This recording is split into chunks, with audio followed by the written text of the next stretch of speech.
Hello বন্ধুরা, কেমন আছো? আশা করি ভালোই আছো। ছোটবেলা থেকেই মায়ের করা এই রেসিপিটা আমার কিন্তু খুব ফেভারিট। এটার নাম ব্রেড উপমা। জ্যাম আর বাটার দিয়ে তো সবাই ব্রেড খেয়েছে, কিন্তু এই নতুন রকমের উপমাটা বানালে তোমরা কিন্তু বারবার এটা বানিয়ে খাবে। দেখে নাও কিভাবে।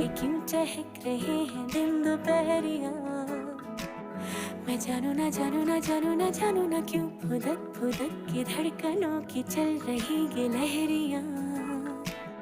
मैं जानू ना क्यों जरा सा मौसम सरफिरा है या मेरा मूड मस्खरा है जो जायका मनमानियों का है वो कैसा रस भरा है। मैं जानू ना क्यों हजार गुल আমাদের ভিডিওগুলো ভালো লাগলে কিন্তু অবশ্যই একটা লাইক করো আর কমেন্ট করে জানাও যে তোমাদের কিরকম লাগছে। চ্যানেলটাকে সাবস্ক্রাইব করে দিয়ে বেল আইকনটা কিন্তু অবশ্যই টিপে দিও। Herb and Harvest, thank you.